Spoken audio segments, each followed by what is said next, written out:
channel. So for today's video guys, as you can see from the title, meron ulit tayong review about sa mga products ng COLOURETTE Cosmetics. So super excited na akong i-try ito. So ito yung kanilang Easy Matte. So ayan. Kapag binili nyo to guys, ganito siya. Pero unahan ko na kayo. I only have here 4 shades and 1 lip balm. So ayun, hindi naman natin kailangan yung whole set para masabi natin na super ganda ng product. So ayun. And you guys, yung packaging niya, super attractive talaga sis. As in, super attractive niya. As in, tingnan na naman, yung color scheme niya and everything, super attractive niya. As in, yun parang, sis, packaging pala, makikita mo pala yung box, talagang bibilhin mo na siya. Ganun siya ka-attractive sa akin. So, nakita ko na to, as in, first, nakita ko pa lang sa kanya, tapos nahawakan ko. Sobrang na-amaze ako sa size niya. I mean, hindi siya yung typical na size ng mga bullet lipstick. Kasi super, alam mo yun, super slick niya. Super, alam mo yun, yung parang yung 8 shades, guys. Pwede siyang dalahin. Ilagay niyo sa bag niyo, ganon. Or, etong isang bullet lipstick na to, ilagay niyo sa bulsa niyo, ganyan. Ganon siya ka-sleek. And super travel-friendly ng size niya. As in, super duper. Doon talaga ako medyo na, wow, ang ganda ng, alam mo yun, yung size niya, ganon. Guys, ito yung packaging niya. So, ayan, diba, sabi ko sa inyo, ang ganda ng packaging niya. So, nakalagay lang dyan, Easy Matte, and then, nandito yung shade. Tapos, dito naman yung initial nila. And then, syempre, sa likod niyan is yung mga ingredients, ganyan. Yung about sa product, ganon. So, ayan. And ganito naman, guys, yung packaging nila sa Blur Balm. So, ayan lang siya. Very clean lang, ganon. So, same lang din. And then, ito na guys, yung mismong product. So, ayan, classic black lang siya. And then, may nakalagay dito na COLOURETTE, yung initial nila, tapos, nandito yung shade name. And then, kapag binuksan nyo naman siya, ganito. Ito guys, yung Blur Balm. So, ayan, white lang siya. Ayan o. White lang siya. So, ayan, super sleek niya talaga. So, ito naman guys, yung may tint. Ayan, same lang din. Nung lumabas tong Easy Matte na to, yung mga shade name talaga nila yung pinaka nag-trend. Kasi parang, alam mo yung shade name nila, lalo-lalo na yung shade na Quickie, pero wala akong Quickie dito na shade. As in, super trend ng mga shade name, ganyan, kasi parang yun yung makikita mo or maririnig mo everyday kasi yun yung pinaka-aim nila. Parang everyday, Easy Matte, ganyan. Binasa ko yung card na nandito and yung kiniklaim nila dito is pigmented, weightless, tapos universally flattering, which is magsusuit siya kahit anong skin tone mo, ganyan. Tapos hindi daw siya drying sa lips.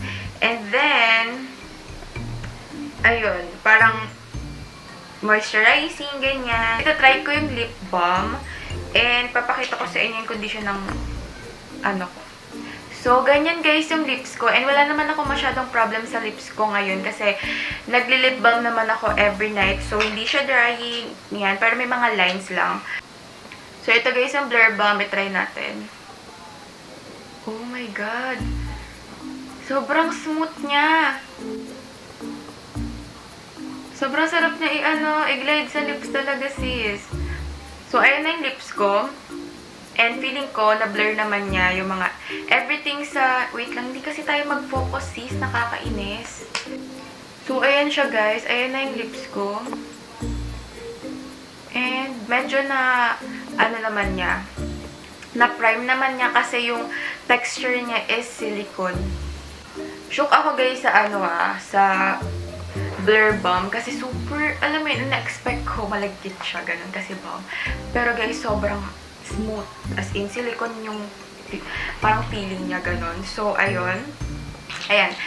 And proceed na tayo, guys, sa mga lip swatches.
swatches, and proceed na tayo sa final thoughts ko.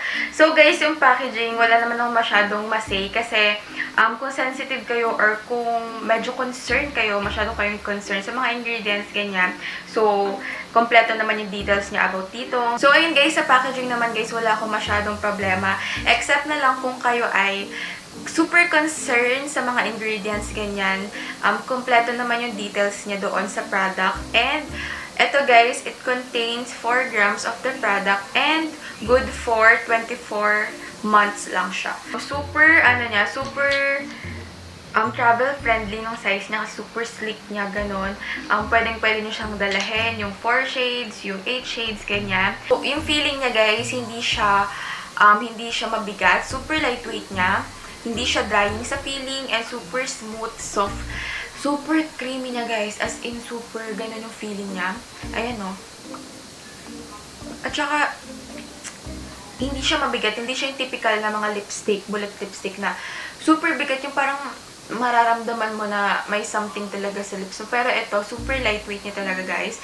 And you guys, nakita niyo naman siguro yung pigment niya. As in, one glide lang talaga siya sa lips ko. And nakita niyo na talaga yung color niya. So, ayun, super pigmented niya. Hindi niya na-emphasize yung mga dryness sa lips ko or kung may everything man kayo dyan. And you guys, ito talaga yung pinaka na-shock talaga ako. Yung Blur Balm talaga yun, sis. Pwede nyo rin gamitin tong Blur Balm na to. And kung super dry talaga ng lips yun and hindi nadadala ng lip mask, ganyan, lip balm every night, hindi nadadala. Sis, perfect talaga tong Blur Lip Balm. Blur Lip Balm. Ayun. Blur Balm. Ayun. Perfect talaga to sa inyo kasi sobrang ganda talaga. As in, super.